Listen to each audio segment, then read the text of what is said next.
Welcome to another episode of Come Together.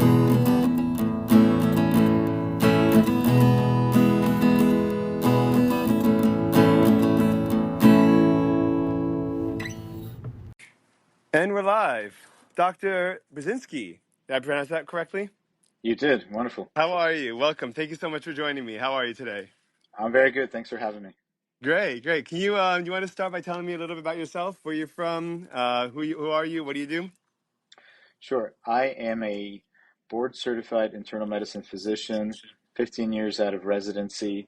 I was born and raised in Houston, Texas, and Nice. I grew up in a family of doctors, and that's what I was exposed to. And I ended up meeting my wife in medical school. We were not an item then, but later we became one, and we continued that medical journey together, opening up a clinic, Houston Concierge Medicine, and a part of that is also restore longevity. So we're passionate about helping people live their best life possible. That's awesome. That's awesome. And I know Houston's a huge medical town, right? Huge. It is. Mm-hmm. Yeah. I sell medical equipment, refurbished equipment, and so we do a lot of business in your neck of the woods over there, um, and it's very popular. How did your what kind of medicine does your family practice? When you say you come from a family of doctors. Sure. So the person that started this was my uncle. He was a cardiologist in Poland. And then my father was a physician, and my mother as well. He was one of the youngest people to finish medical school. And Hmm. then being in Poland, it wasn't the place to be, unfortunately, during those Soviet times. Sure. So he escaped and was able to flourish in the United States. And along with my mother, she eventually came to Texas. And then they built their own practice and research institute. And he had a discovery. He discovered a treatment for cancer that was endogenous to the human body. And I grew up Whoa. in What all was it? that.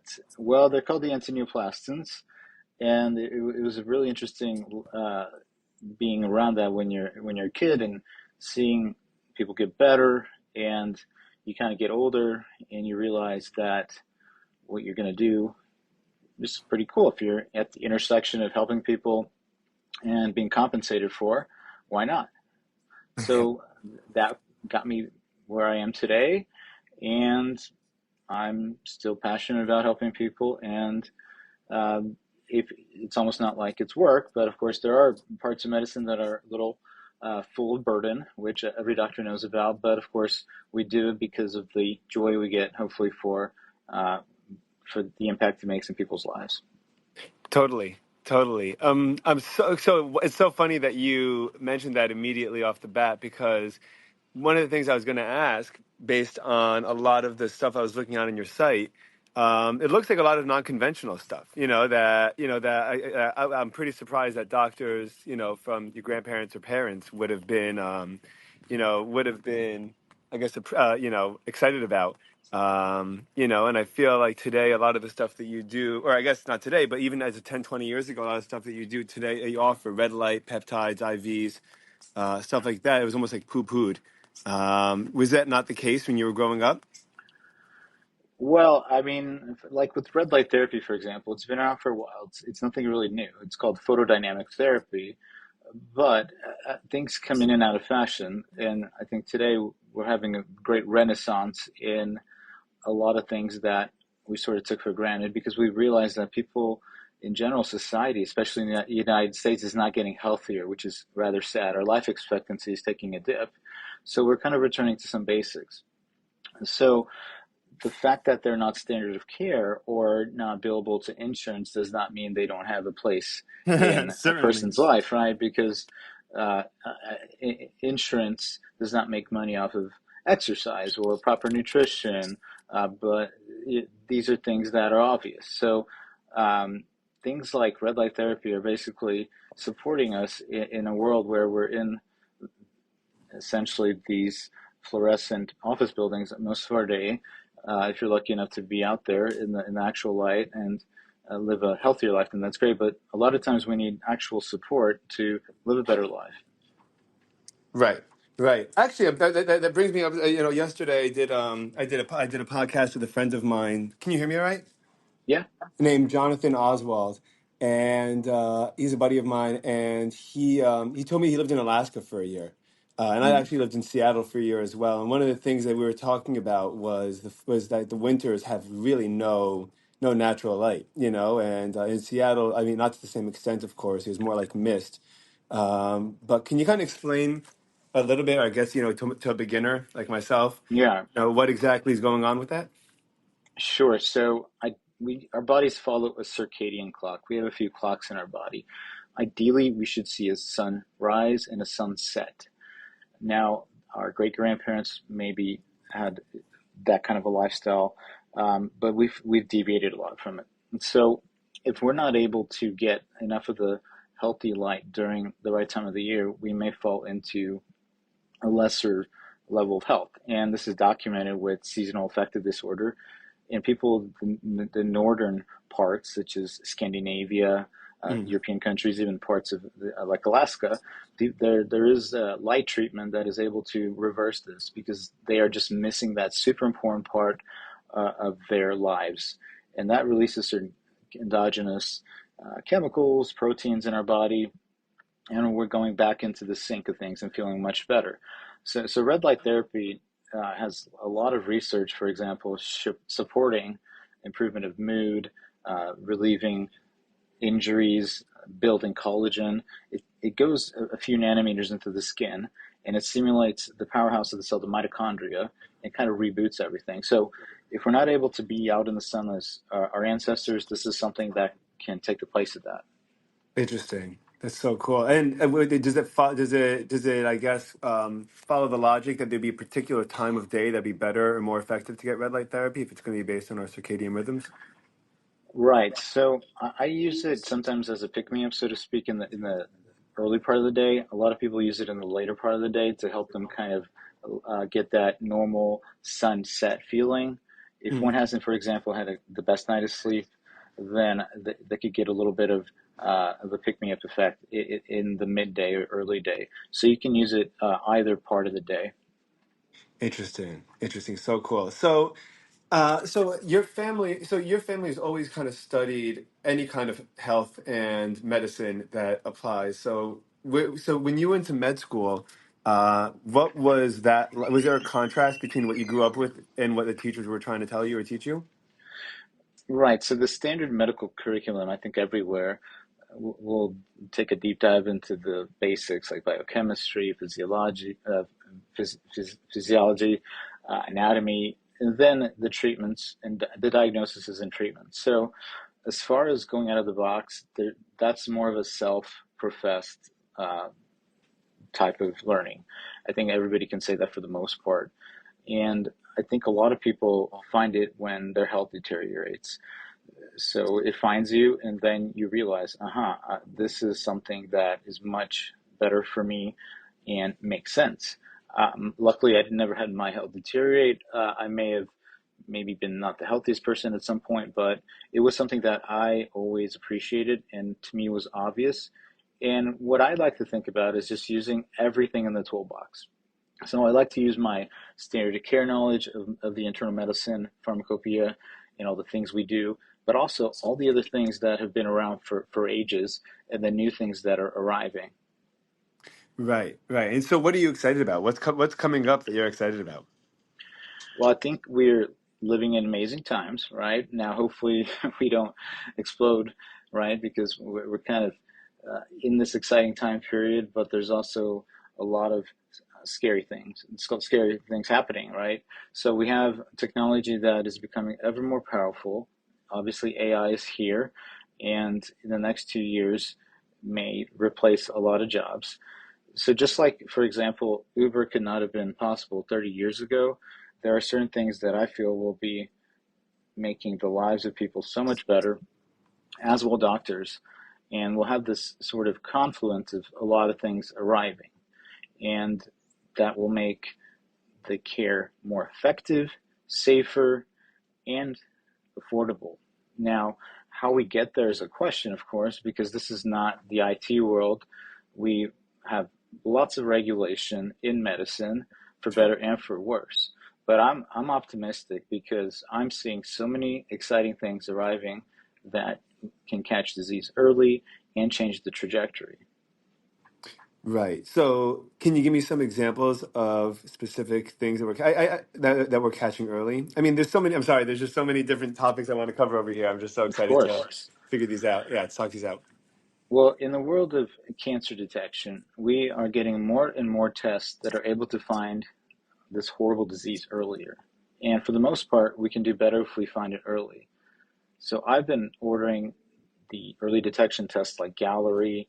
There's another test that's come to market that's a competitor, and a third one is coming out, and a fourth one. There are specific organ site tests that can tell us if you have what are the beginnings of a cancer, such as Barrett's esophagus. You can swallow a noodle type thing and it'll travel down to your stomach, and then it brushes your esophagus to see if you have the beginnings of esophageal adenocarcinoma or a precursor lesion, right? Because Wow. really, in today's world, we still screen for very few cancers. We look for breast cancer in women, we Hmm. look for colon cancer, we look for cervical cancer, and prostate cancer.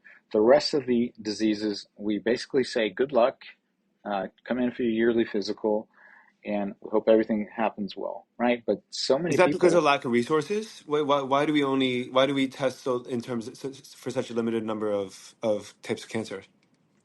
well, the way that medicine works is to get a test to the masses, we have to have lots of data saying that it makes sense. Right. So at the same time, we have new technologies that are coming out that will hopefully be able to do that, but they will take time. So right now, these tests are only available to the people willing to pay for them out of pocket and for doctors that are aggressive or interested in doing so. Right. So that is the problem. And it's kind of like I like to say the Tesla Roadster, right? Where first people that had the Tesla Roadster were relatively wealthy people. Hmm. Then you had different models come out. Eventually, the Model 3, which is kind of like the cheapest version that anybody can afford. Yeah. So that takes time, and in medicine, especially, that takes even longer. Right. Right. Right. Yeah. So if you go to an average type of clinic, you're just going to get that average set of options. Some people may have an out of pay option, but they might not be exactly willing to even talk about it. So unless it's blessed, so to speak, by an organization like Hmm. the United States Preventive Task Force, a lot of organizations will not be using it until that blessing. But as you know, it takes time to get to there. So in Yeah. the meanwhile, unfortunately, people suffer because they don't get the appropriate care. Now, these tests might be expensive, but if they save your life, I mean, they're well worth the cost in multiples. Sure, sure, I can imagine. What did your grandfather discover about cancer and father, grandfather? I'm sorry, Father. father. I'm sorry. Yeah, what did your father discover? How that happened? I mean, I feel like I don't hear about the fact that we have cures for cancer. You know, is it a particular type that he's curing, or is this information obscure? What about it? How did that happen? So he discovered that healthy people have an abundance of certain peptides and other things in their body that sick people with cancer, for example, are lacking. Okay. Then, if he were able to isolate these peptides and reintroduce them to those people that are sick, some people have recoveries and are cured. So, Hmm. this is something that he developed, patented, and has been trying to get onto the market with some trials and tribulations. Sure. This doesn't work for everybody, but some people are beautiful responders and live their lives and are cured. So, just like with anything, some people are able to do well, others not so much. But the good part is the toxicity is very minimal as compared to other things. And Sure. right now in cancer as well, the treatments are getting a bit better and the outcomes as well. So right now, the treatments that I think that the main ones that I've heard of obviously are chemo or surgery. So I guess something more invasive. What other methods do we have at the moment? So the biggest thing that's come to market in the past 15 years or so are the immunotherapies. The immunotherapies are super exciting. They unlock the immune system's brakes, so to speak, in one's body, and that immune system attacks the cancer cells. And some people can have really durable, long remissions. Some cancers are more what we call immunogenic or hot. So then that treatment can be extremely effective, while previously the patient would have had to suffer and not do well. So there as well are these things called targeted therapies. They are like smart chemos, but they're not cytotoxic chemotherapy, and they work on the signaling pathways and gene pathways in a cell. Hmm. So a lot of cancer, what we think is basically a software glitch or problem. And if you add these medicines on board and you know the fingerprint of the cancer cell, the disease, then you'll ideally have a better outcome. I see. Okay, so it's kind of being able to narrow down the part of the body that needs I guess where the cancer is, and being able to target it and then help provide the immune support. So it's kind of like back in the day when we had infectious diseases and we were just sprinkling the same antibiotic and everything and it wasn't working quite well. Yeah, We got more sophisticated and we were able to delineate which bacteria could be more responsive to other treatments. sure. And that's what's very nice about the past few years. We are able to do gene analysis on the cancer tissue and blood and see exactly what this disease is representing on a very sophisticated molecular level. Because Okay. previously we were just looking at the pathology, which is basically the microscope pattern recognition of a cancer, which is great, but that's the technology that's been around for 150 years. And with this type of technology, we're able to get to the nitty gritty and hopefully get smarter options into the cancer cell, into the body, and have way better responses. So you can have, for example, a scan, like a PET scan, which Yeah. is showing all these areas of tumor in a body, and the patient be riddled with it. But if you give the right recipe or treatment, that next follow-up scan could be nearly clear or clear. And that's the beauty of some of these treatments. That's So amazing. that's right. So with the help of things like AI and better therapeutics, hopefully we'll have more of those things. Yeah, I've heard a couple of I'm going to butcher his name, but Chamath Palihapitiya, whatever his I don't Yeah, remember how to yeah. pronounce his last name, but he was mentioning how I've heard him say a couple of times already that when it comes to breast cancer screening, or actually surgery to remove a tumor, that I think he said like 30% or 33% of physicians do not entirely remove the tumor, and and then the woman has to go back, and then 33% of those won't have to, and then the woman. So he goes, so out Hmm. of 10 women, one's gonna have to go through three separate surgeries. With AI, And that I've answer's like zero. Yeah, and I've seen that before because you're only as good as the surgeon's eyes and cutting. Right, right. So that's an area where AI would really, really be beneficial. Definitely. And there's also these markers that one can put to better visualize what's going on. So that way you can see the full extent of the cancer. Right. Can we talk a little bit about vitamins and minerals in Most general? definitely. Hmm. Sure. Yeah. So my son. Um, is two, and he's a lot of personality, a lot of fun, loves to run around. But there was a little, maybe a couple of months where he was always exhausted, always looking to take a nap, and he started getting like bluish kind of purple color under his eyes. We took him to the doctor. The doctor said he's running very low on iron. And apparently iron deficiency causes exhaustion, potential mood swings, stuff like that. What are some, what I guess, what are some general vitamins and minerals that can people use that are easily available, that are just, always beneficial, and in what way?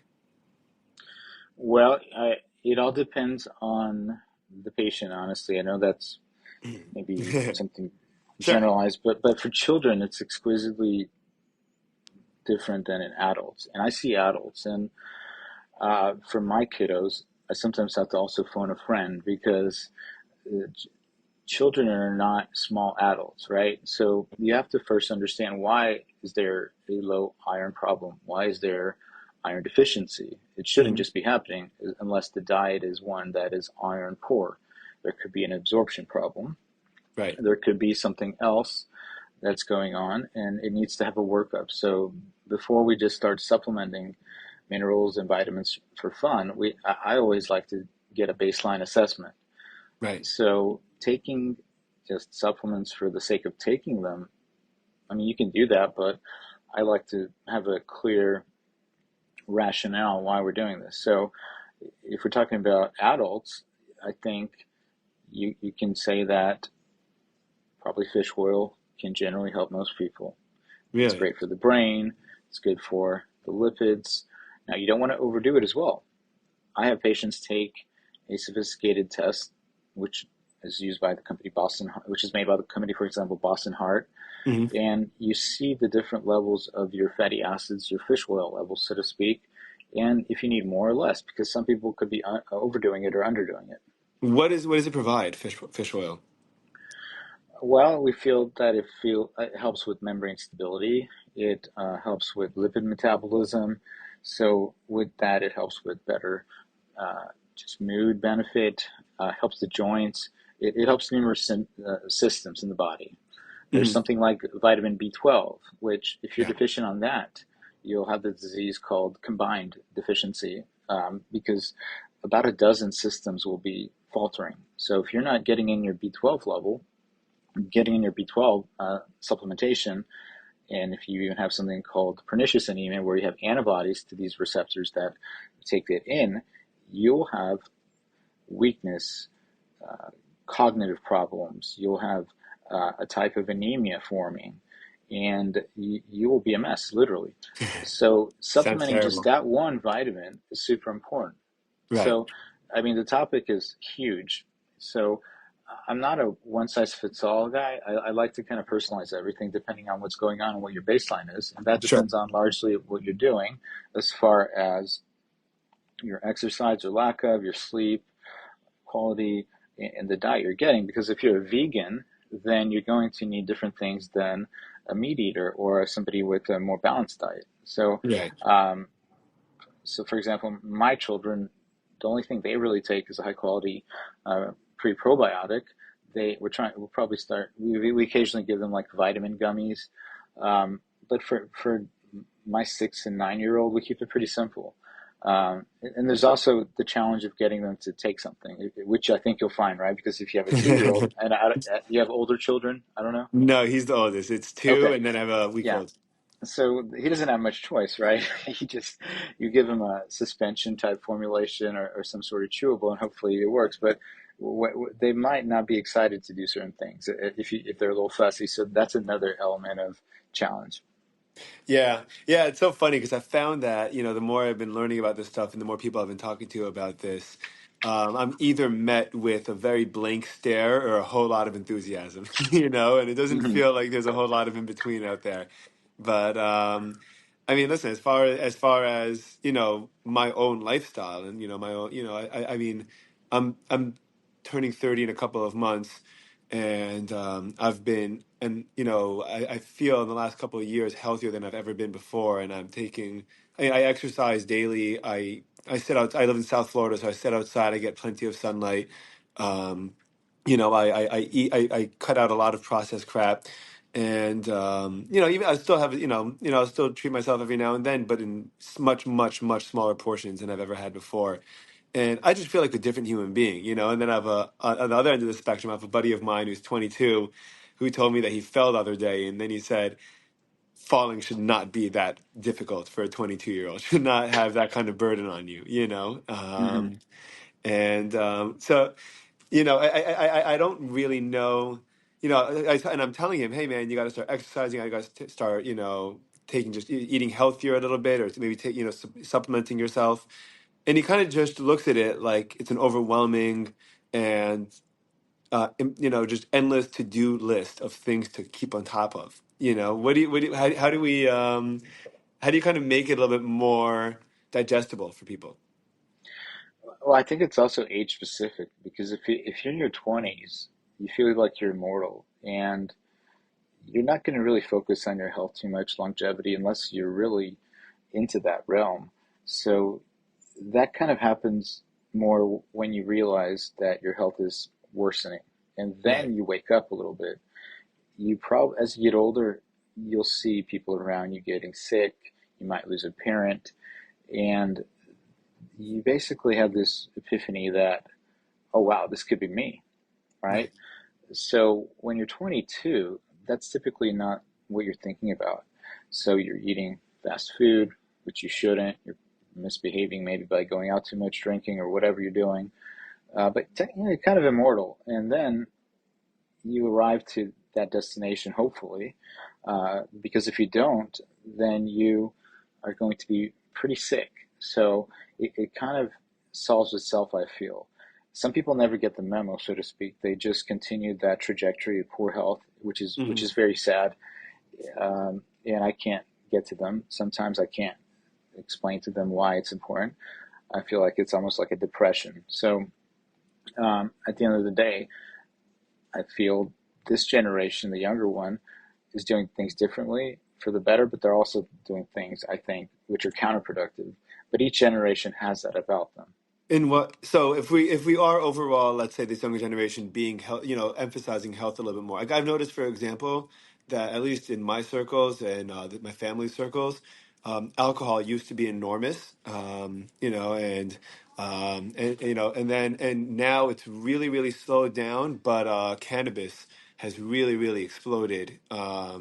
Almost like instead, like it almost feels like Hmm. everyone decided to just put down their bottles and stop buying Jack Daniels, and they started hitting the Yeah, dispensaries instead. Um, what habits were you referring to when you say that? exactly. I have a family member who is in the beverage industry, and you can see that alcohol sales, for the most part, have plummeted in the younger generation. I believe the only alcohol that's doing well now is sake, for whatever reason. And then marijuana, weed is just so accessible. And if you were doing marijuana in my day, you were definitely a bad boy, right? Right. It was something that you couldn't access that easily. But now it's kind of replaced that of the Bud Light, right? Where for us in high school, it's like you go to a party, everybody, there's like a suitcase of Bud Light here and there, and that was kind of the norm. And nobody was really smoking in the open, and that's drastically changed. Now, alcohol, we're learning more and more, is bad for you. There's very um, few studies that I have found that show that the truism of yes, you can have 2 glasses of wine and this should be part of your longevity routine. That's not the case. Um, so the Where'd converse that is come that from? How did that rumor even get started if that wasn't ever really the case? Like how'd that get popularized? I think it was a cardiovascular study which showed benefits, the French paradox, it's called, where the French did that and they lived happy, robust lives, maybe outpacing the Americans, and had better cardiovascular outcomes with a little bit of a negative effect on the liver. Now, but the problem is, I think if you look at the Mediterranean and the French and the European cultures, especially Europe in general, the food quality is so much better, right? So Yeah. Yeah. they have so many things that are positive headwinds, right? They have um, the the lack of toxins in the food, preservatives. Sure. They are, I think, more social people. They are active. They are walking most places. Here, especially in Houston, we're condemned to a car. Mhm. So they don't have the obesity that the Americans have, although they are catching up a bit, right? Are So they? I, Is it I because of think is the food changing or is it the lifestyle? I think just the introduction of more fast food Yeah. and just the slow Americanization. I think that's kind of a global trend, especially in the Latin countries and the Middle East. Hmm. But Interesting. yeah, But yeah. the So cannabis, yes. yeah, Sorry. so cannabis. The problem is when cannabis replaced the Bud Light. I think it causes now more problems with developmental, uh, just wiring of the brain. So if kids are starting to do marijuana in high school and that's the go-to, I don't think necessarily that is helping their brain development. And they may not have, for example, these other problems that alcohol comes with, but I just don't feel that it is creating a generation that will be unscathed, and some people will unfortunately have later problems. Sure. And even more so with in Texas, we have the smoke shops, the CBD shops, Yeah. where you have these weird substances that are intermixed into the THC and the vaping, and I think that is causing a huge problem. And I can see that because I had a hospital come by the other day, and I asked him, "Who do you see the most as far as addiction, as far as what kind of clientele?" And he said, "Definitely the vapes. We see a lot of people that are addicted to these vapes, and that's a problem nowadays." So, Uh, Yeah. yeah. I feel like it's a combination of the oral fixation and the accessibility. I feel like it's the Hmm. like it gives you something to do. And I also think that social anxiety, I think that social anxiety, I think, is something that I don't think the younger generation or even the middle or older age generation has really entirely recovered from since COVID.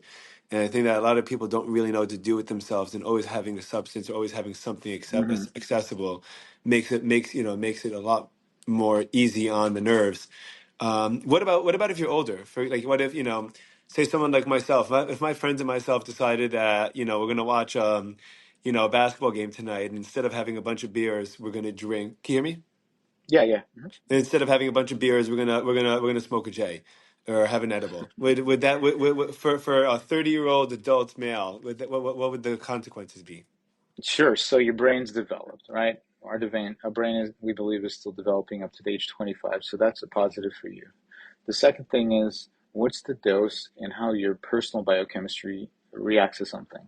Right. So probably at a low dose, it's no problem. But the problem is some people are sensitive to these things, and that could cause them a problem down the line, like the first psychosis or another mental issue. Hmm. So we can actually spot that if you do a genetic test.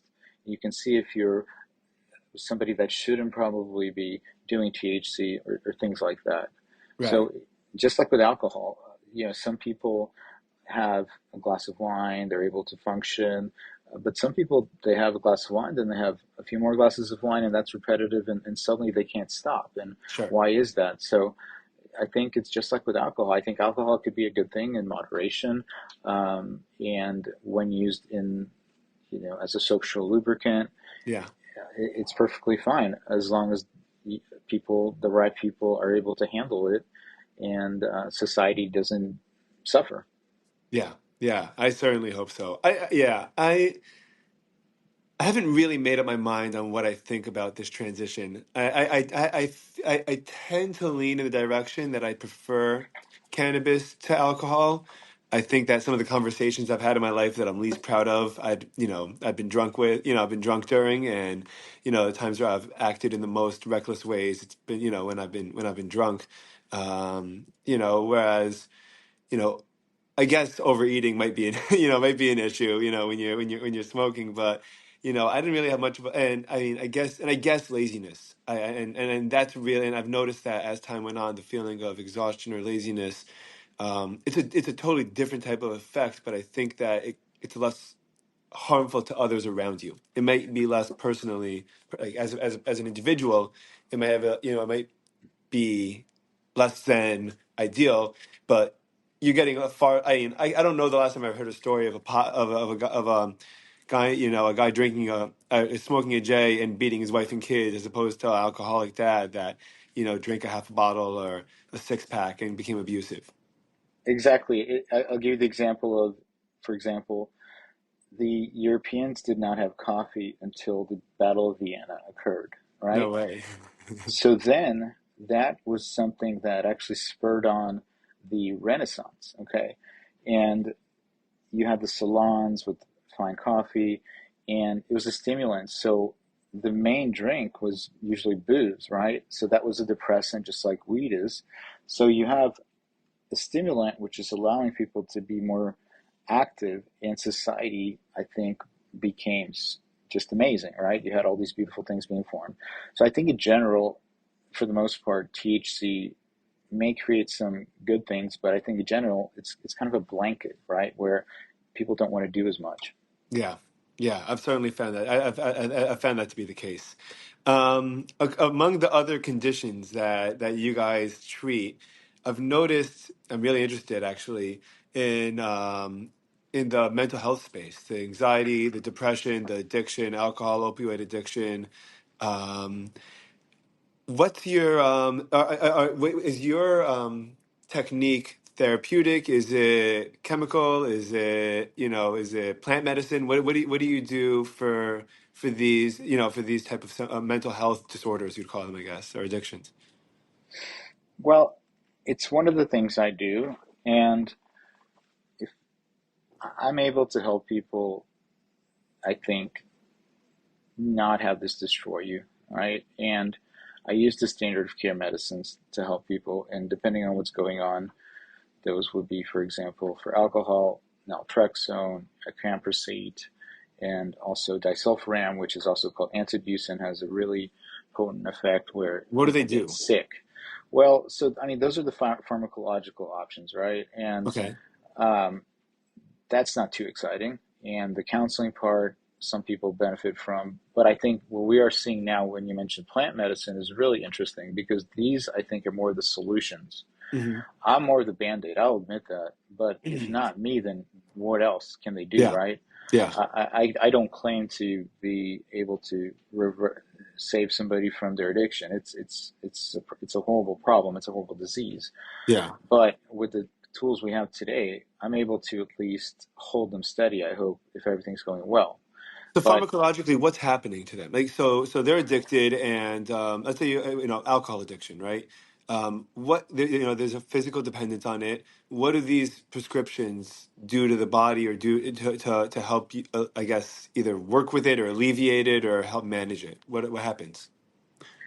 well, for example, naltrexone is cutting the signal of pleasure as much as possible. Now, alcohol is a dirty drug, first of all, so it splashes on numerous receptors and mechanisms. So this is cutting one of the feedback loops. Sometimes it works beautifully for people, but some people it does not. So these other medicines try to cut down on the cravings, like the acamprosate. And then you have the one that's disulfiram, which basically, if you have that in your body, you're going to have the worst hangover you've ever had and start throwing up, right? So, Really? yes. Now, Because it's toxic? yes, because what Okay. happens is it the one of the breakdown products of alcohol, acetaldehyde, d- forms more quickly, and that is the super hangover basically that you're getting very quickly. So people are not able to drink on that because they're wickedly ill. Hmm. But if you don't take it, it does not work, right? Right. So it's basically a form of touching the stove, right? Therapy. Now, the things you mentioned, like ibogaine, that sounds really cool, right? And it doesn't help Yeah. everybody, but it needs to be studied more. But what I'm hearing from some folks is that it can basically reset the brain, and your desire to drink goes away, and you live happily ever after, as opposed to these other things where the recurrence rate is so high and people fail. Are you skeptical of almost too good to be true kind of thing? Or Well, that's the thing. I've had people who've done the ibogaine and it didn't work for them. So that's like every treatment. It didn't work for them, but I mean, I think it does work for other people. yeah. So you have to sort of figure out who does it work the best for. Right, right.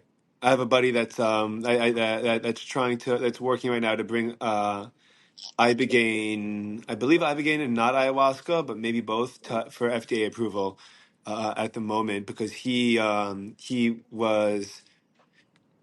athlete, and he was playing, I think, tennis, and he tore something, or I think he was playing golf, and he tore his meniscus, and the doctor prescribed him a bucket of opioids, and he says, I can't see you for another couple of months, so just take these every 4 to 6 hours. Take one of these every 4 to 6 hours, He went to the doctor, got a surgery, got a prescription for another, week or two, just for recovery. And he comes back. He goes, "I'm getting all these withdrawal symptoms." And the doctor's like, "Yeah, it's because you're a drug addict." He goes, "I'm sorry, you're addicted." He goes, "But I was trying to follow." So he spent a couple of years really miserable trying to kick it. And in South Florida, or Florida in general, is really that opioid highway of the world, of the country. And he ended up, as a just like a Hail Mary kind of play, going to Cancun to try ibogaine or iboga. I think they're the same thing. Hmm. And he said he did it once, and he said he kicked it. He said he still drinks occasionally and still smokes cigarettes, but he doesn't. But he hasn't touched a pill again, and he doesn't have any kind of desire for any kind of pharmaceutical. So Advil, Tylenol, Hmm. and then even painkillers down the line. But he feels very strongly that it's something that's a necessity for the country. For our veterans, for the people that get addicted, whatever it is. But again, the response I hear is that A, it might not always work, and B, it's too good to be true, and C, you have to see your family genetic history to see whether you're prone towards any kind of mental breakdown, like schizophrenia or anything like Sure. that. Um, but okay, it's all so cool. What about anxiety and depression? How do you treat that? Well, I first get a understanding what's going on. Is it situational? What are the triggers? That's very important because if you're just under assault with all these things, maybe lost in the family or job or whatnot, then that's understandable. But I also ask, well, how much are you exercising? What's your routine like? Are you Hmm. drinking? What are you eating? Are you eating junk food, ultra processed foods? Do you get outside? So I And all tried these as much impact as it. Right. I tried as much as possible get people to get moving, get the right things on board into their bodies, put away the bad things, get good quality sleep.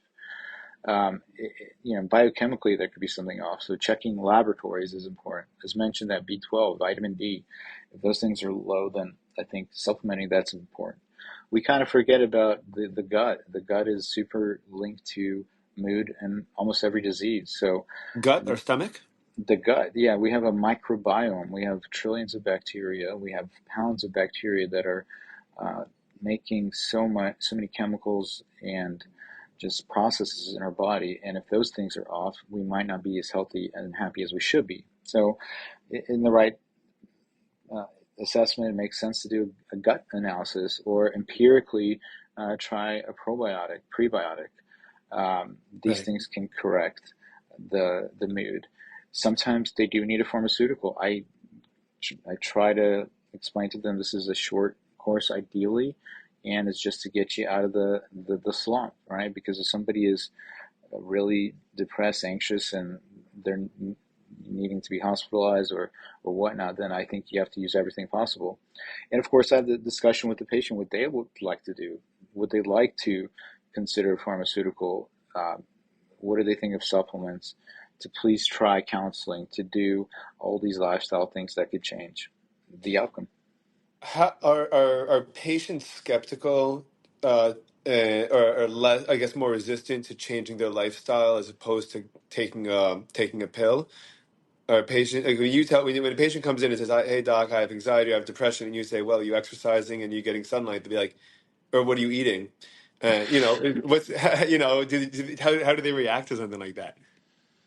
A lot of times they do shrug it off, like, yeah, I'm not doing that much, but why don't you want to help me, kind of, And I am trying to help you, Yeah, right? Which is, and I liken it to brushing your teeth, right? Like exercise and proper sleep are uh, as important as brushing your teeth. If you do not brush your teeth will fall out and you'll go to the dentist and the dentist will have a big bill for you, right? yeah. So it's fundamental. And it takes sometimes a while for people to realize that. And it's not just a vanity thing, but it's a mental health and everything thing. And they say they don't have time, of course. Well, I ask them, well, oftentimes they don't even have children. And I ask them, well, how many children do you have? But they have no children. So Right. I say, you have plenty of time to do. exercise, and it doesn't have to be that much. You just need to get going.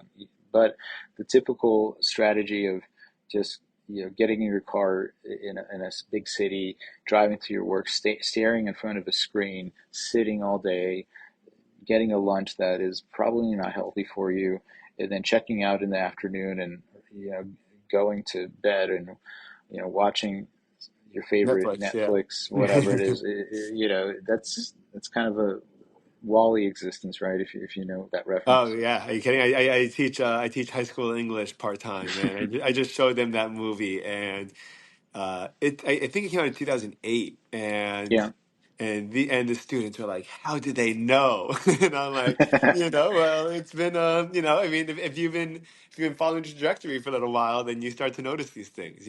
yeah. It's like The Simpsons. They can predict. Yeah, Oh my God, it's insane. And South Park, they all have a certain level of profit. I think that when you're willing to cross,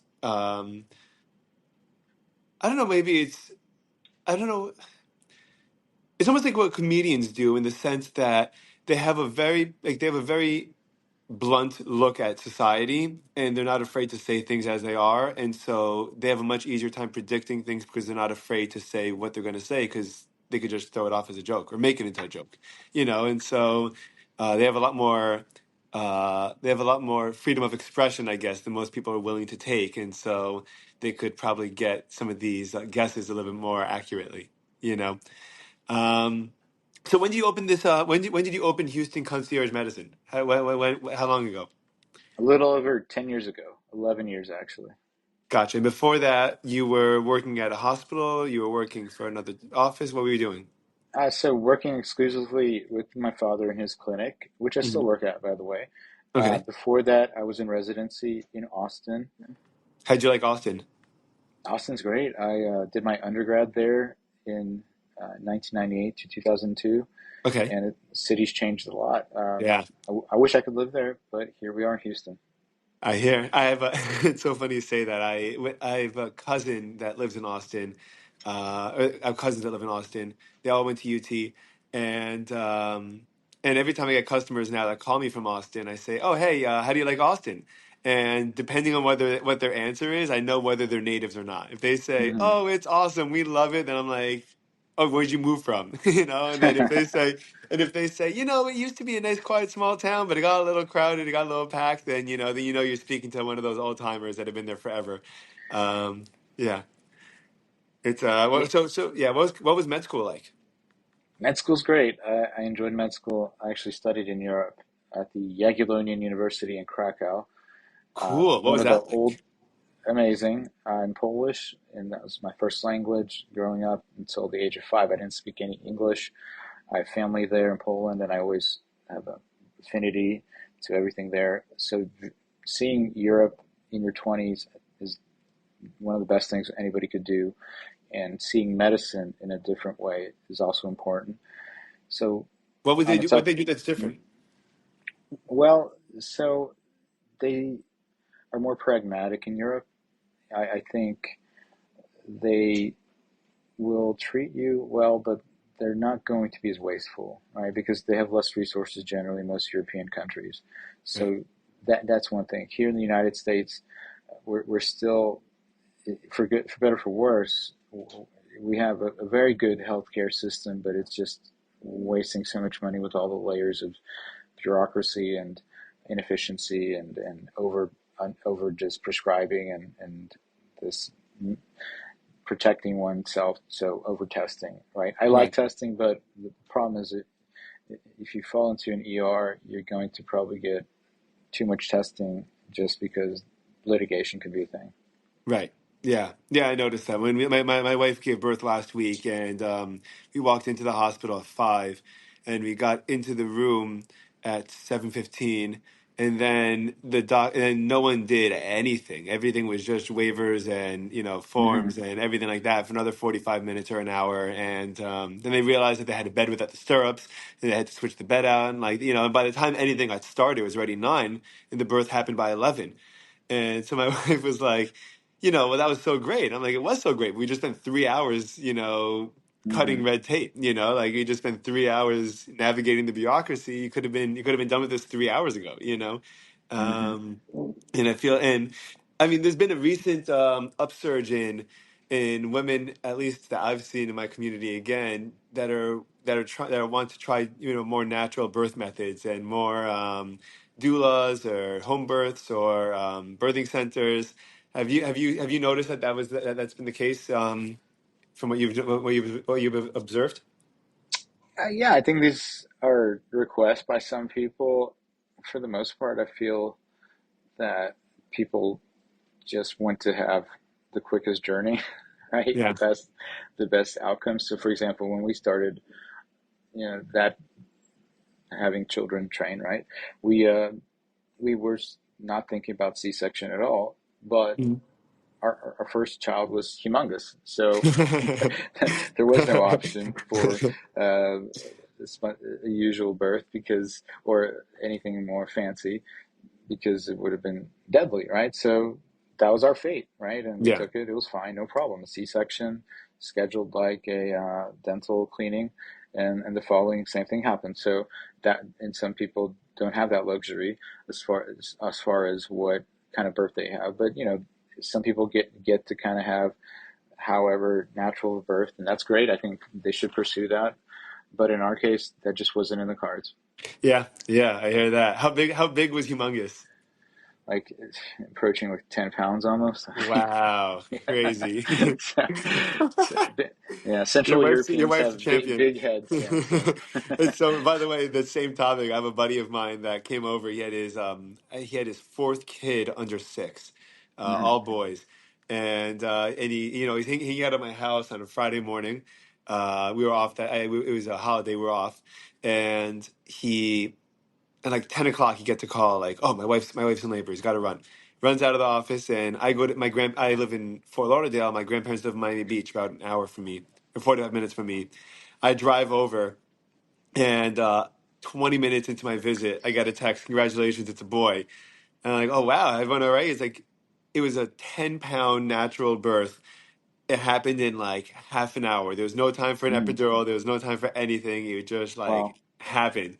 And I'm like, that's wild. That's crazy. You never hear, I don't hear those kind of stories very often. Um, Exactly. so you went to all of med school in Krakow, or So, you yeah, I took did what some you did? rotations in the United States.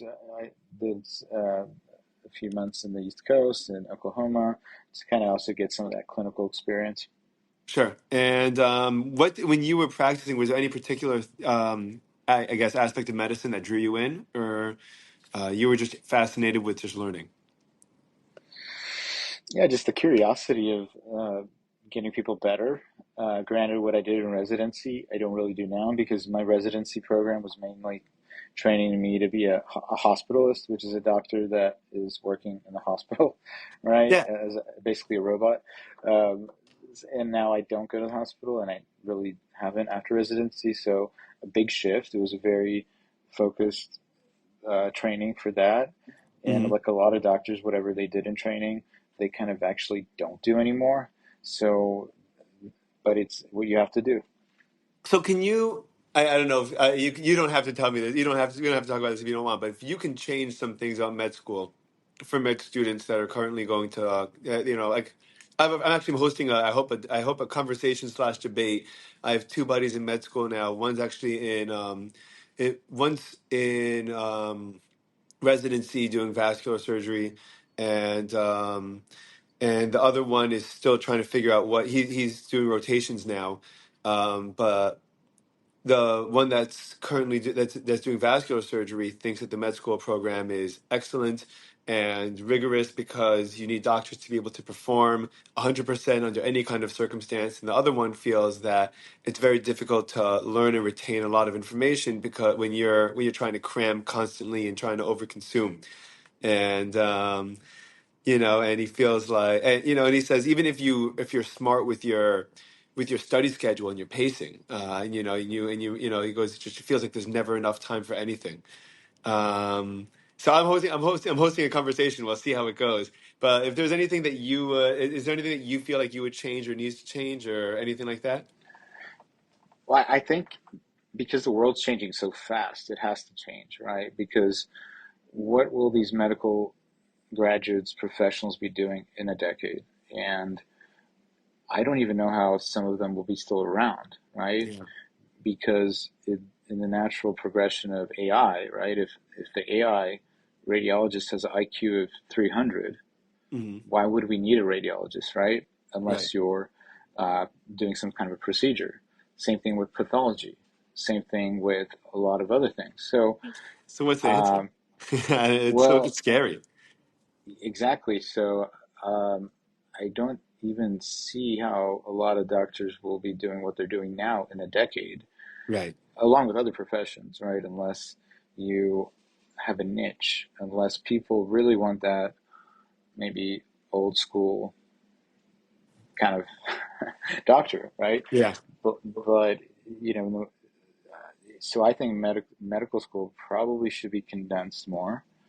For example, the basic sciences probably could be scrunched more. In today's world, also, I mean, we have all this information at our fingertips, which we didn't have as quickly, right? So just like my board exams now are open book. Every quarter, I have to do some questions, which I'll answer very well, but they're not realistic because in the realistic world, when you see a patient, yes, a lot of the stuff is just very quick. I see, especially me now, like when the amount of patients I've seen, I can look at somebody and I can infer what's going on rather quickly. Not so much a nurse practitioner or a physician assistant or mid-level, right? So unless they're like close to retirement age, or Right. they've just lived in that ER and they have that clinical acuity. Now you need that, I think, and just the tools at our hands that are able to give us that answer more quickly, right? So I think we're able to cut corners if we use these things properly. But it's just like our children, right? Like our children, some of these children are not learning how to write well Oh because, yeah. like literally write well, Oh like yeah. cursive and all that, No one knows cursive because, now. right, because it's all type, it's all dictation. Yeah. But it's fine for me. I mean, analog childhood, digital adulthood, I'm good. Yeah. But so I can use these tools and such. And the same goes with driving, right? Like I have a Tesla, and I like to use the full self driving, Is it but amazing? it's pretty amazing. Is it scary good?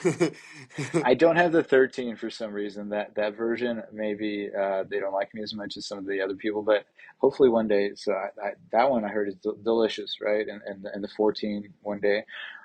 But like I think kids should at least know how to drive, right? But if they're already like my son's 9, right? So in however many years he's going to get a car, right? I mean, does he even need to learn how to drive a car, right? If everything is FSD, right? Yeah. But I I think he should, right? You should. Mhm. And maybe, I mean, I don't know if this is your area, I guess, what you think of this. I think that I think a lot of the mental health issues that a lot of people experience today is because there's a lot of lack of what people feel like personal license.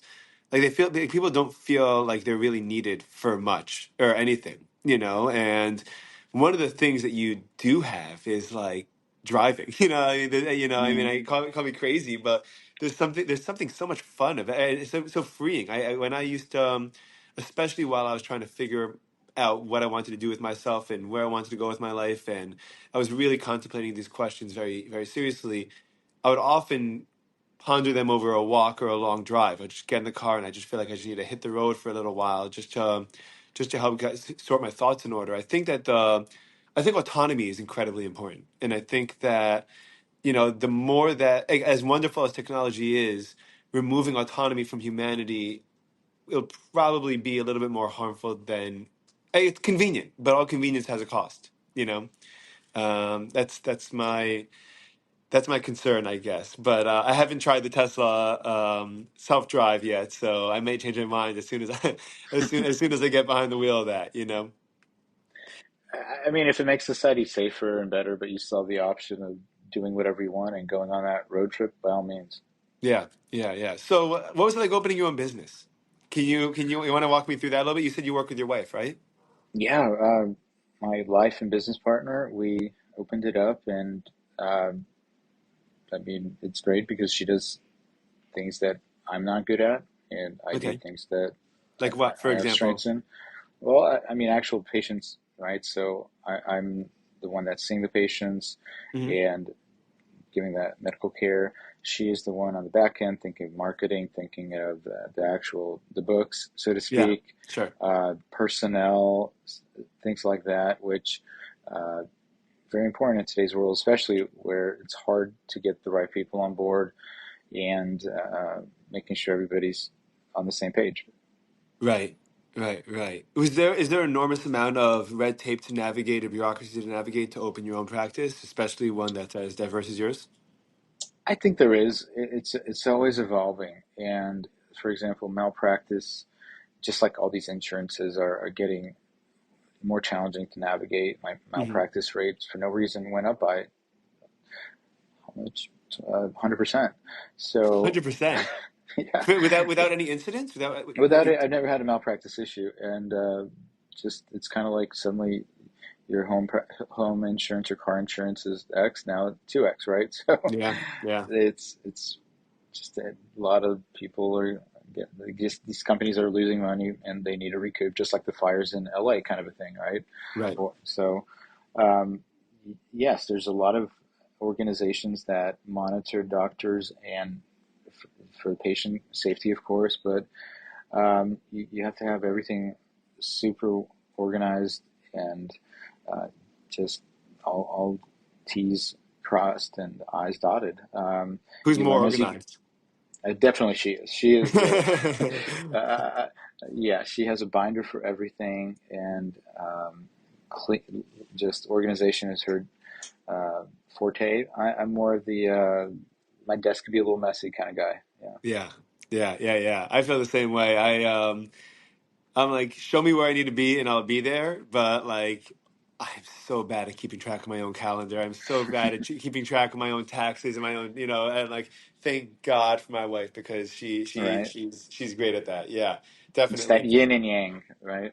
It is. It is. It is. It's fun. I mean, when I was actually dating, one of the big mistakes I made earlier in dating was trying to find someone that was exactly like me, and that was idiotic, quite frankly.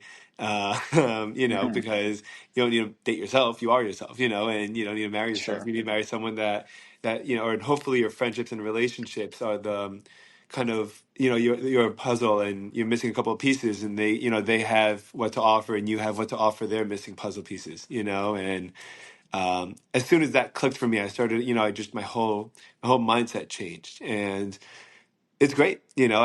I mean granted it's only been 4 years but it's great so far.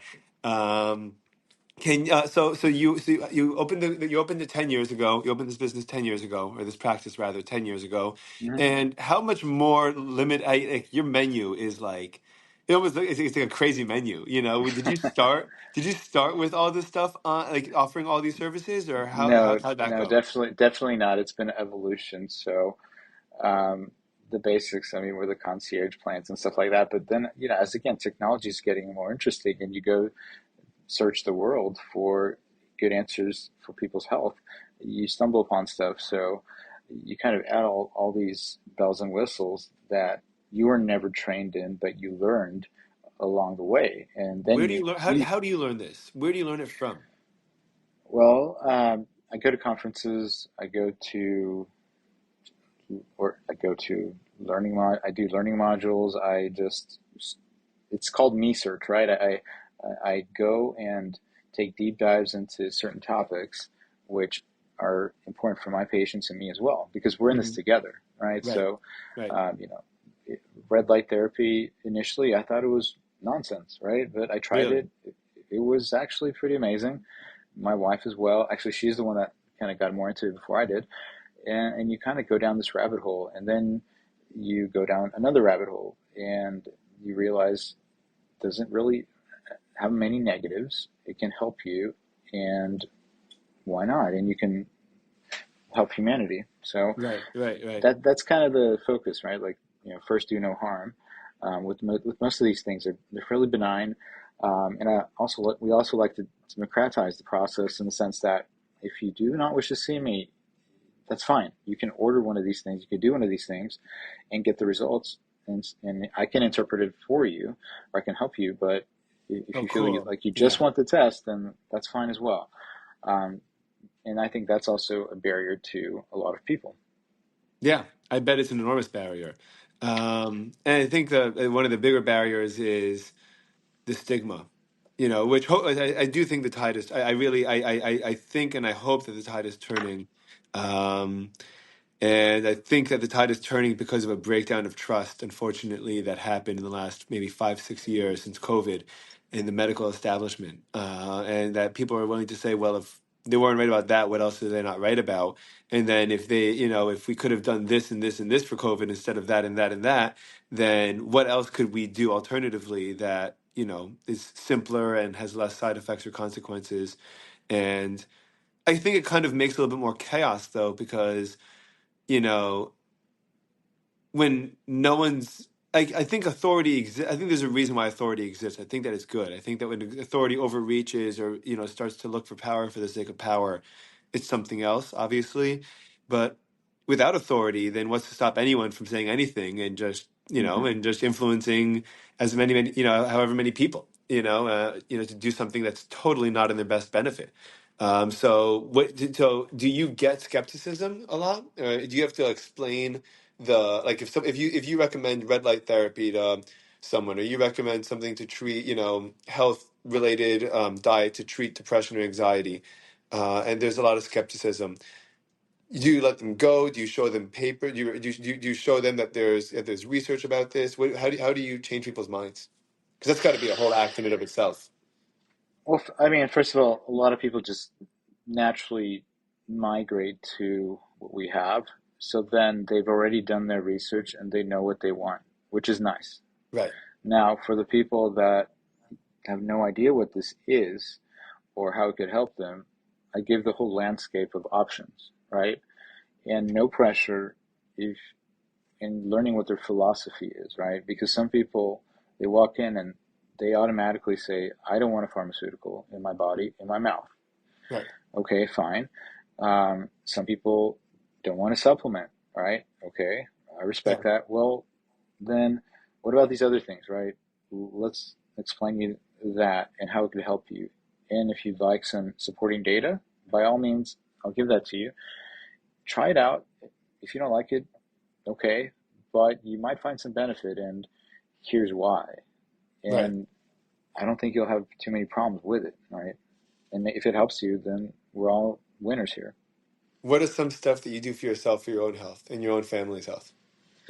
Well, try to get the best sleep possible, which is really hard.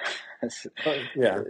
being a father and running businesses and all that. But we try our best. So that's something we try to do for the children as well. They need to Sleep. get good sleep. We need to get good sleep. Does it Fundamental. matter if you, like, say you got 6 hours or 8 hours? Does it make a difference if those 6 or 8 hours are 12 to 8 or 10 to 7 or whatever it is? 10 to 6, or or should it be consistent? Is there value to consistent schedule, or is it just that your body needs the amount of sleep it needs? Yeah, consistency is important. So you shouldn't just jump all over the place. Our bodies like to have that circadian clock pretty much established. So whether it's 9 o'clock or 11 o'clock you go to bed, it should be relatively the same. And sometimes it's great to go to bed earlier, and you typically wake up around the same time every day as your body's used to it.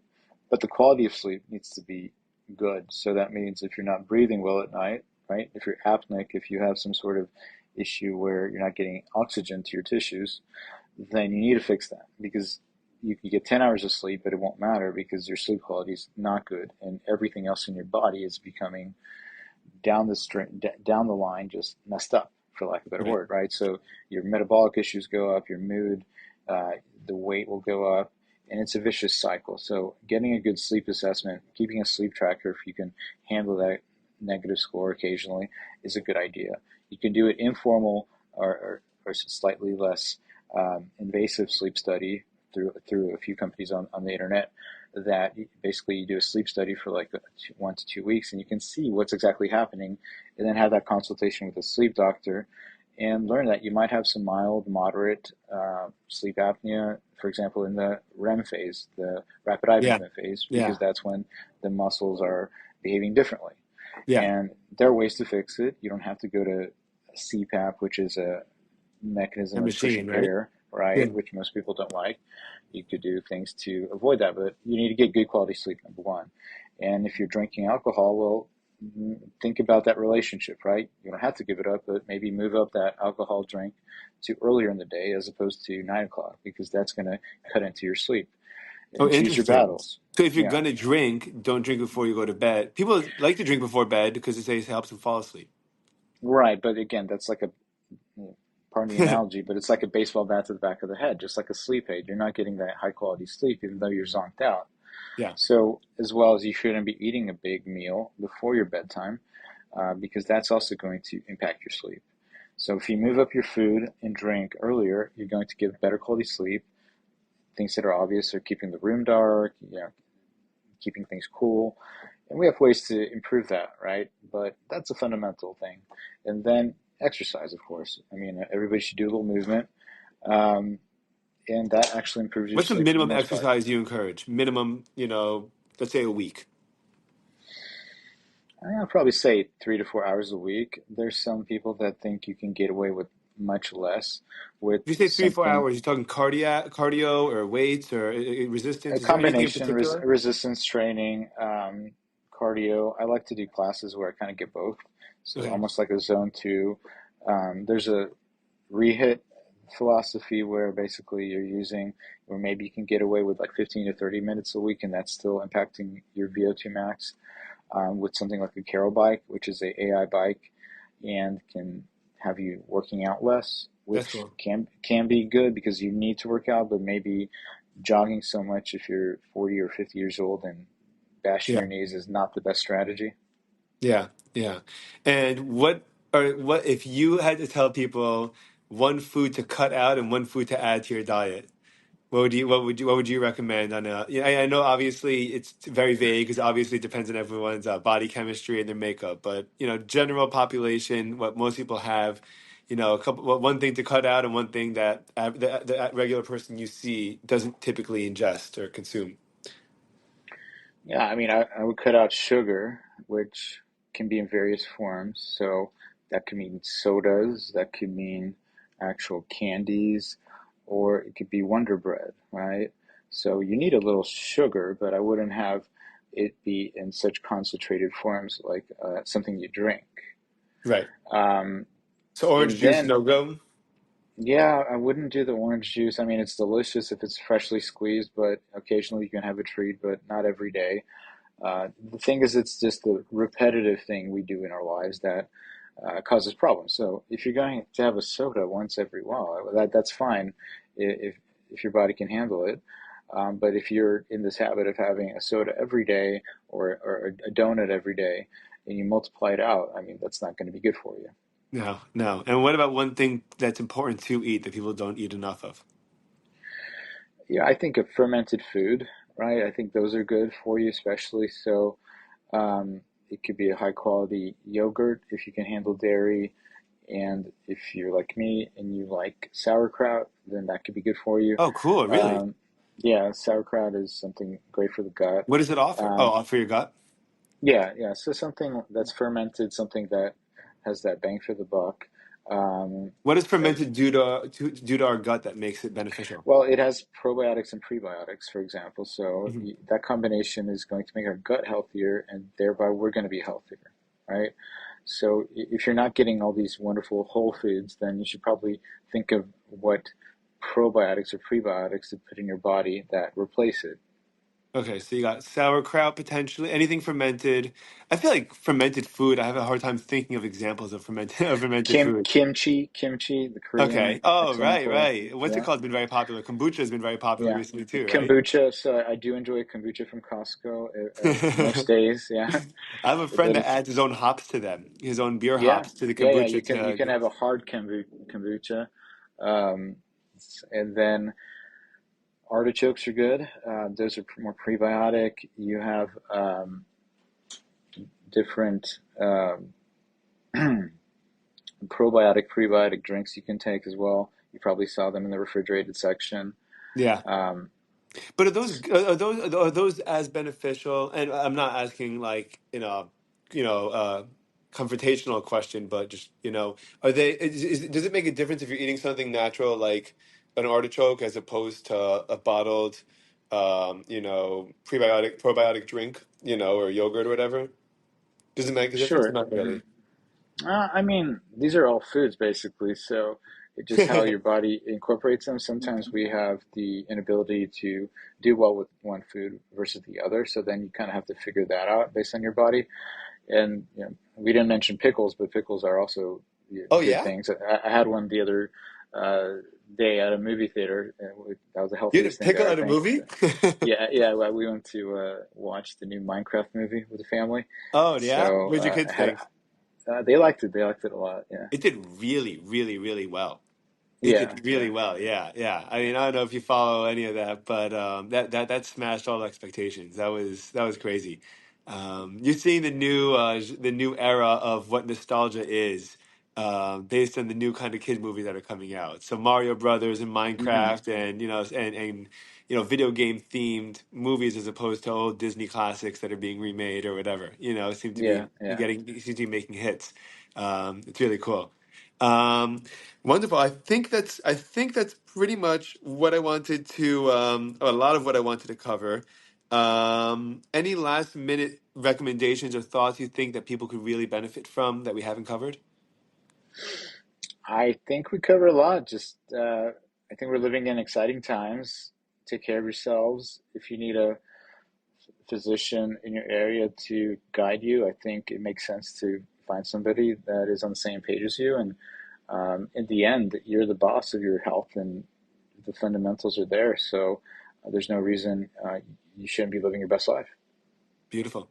Doctor, thank you so much for the time. I really appreciate it. This was so much fun. It was so beneficial and so informative. Thank you so Thanks so much. much. I had a good time. All right, we'll talk soon. I'll send you the link shortly, okay? Bye Thank bye. you. Bye now.